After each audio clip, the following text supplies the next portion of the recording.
खुदा बख्श कौन था, गुलाम गौस खां कौन थे, तोप के इंचार्ज गुलाम गौस खां, फौज के इंचार्ज खुदा बख्श, झांसी की रानी के साथ।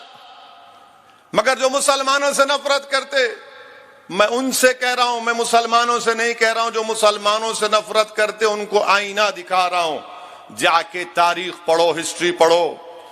तुम्हारे दिलो दिमाग में 70 साल से मुसलमानों के ताल्लुक से नफरत भर दी गई है कि झांसी की रानी के साथ फौज का इंचार्ज खुदा बख्श, आर्टिलरी तोपखाने का इंचार्ज गुलाम गौस खान, और ये लोग 4 जून को शहीद हुए झांसी के किले को तहफ़्फ़ुज़ करते। और कौन इनके खिलाफ गद्दारी किया, अंग्रेजों के साथ कौन थे?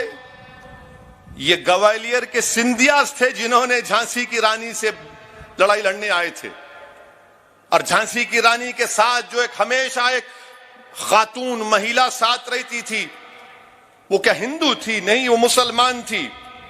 क्या नाम था उसका? मंजर नाम था उसका। कोटा की सराय में झांसी की रानी के साथ वो भी शहीद हो गई। ये बताना जरूरी है, ये बोलना जरूरी है, इन लोगों को आईना दिखाना जरूरी है, वरना तो ये सिर्फ नफरत फैला रहे हैं मुसलमानों के ताल्लुक से। मेरे अजीज दोस्तों और बुजुर्गों, फिर वहीं पर आप देखेंगे कि मौजूदा हरियाणा है, बहादुर शाह जफर ने खुद मुख्तारी का ऐलान किया अल्लामा फजल खैराबादी के फतवे के बाद।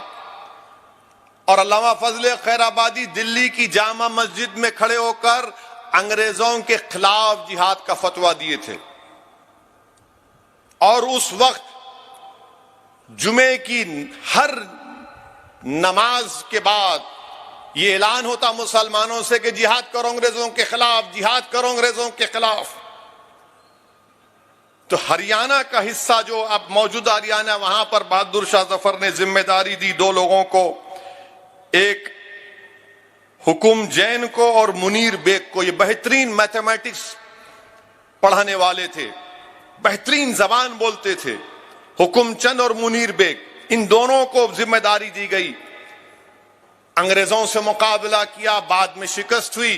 तो अंग्रेजों ने क्या किया था, हुकुम चंद को और मुनीर बेग को एक ही दरख्त के एक ही डाली पर इनको लटकाकर फांसी दे दी।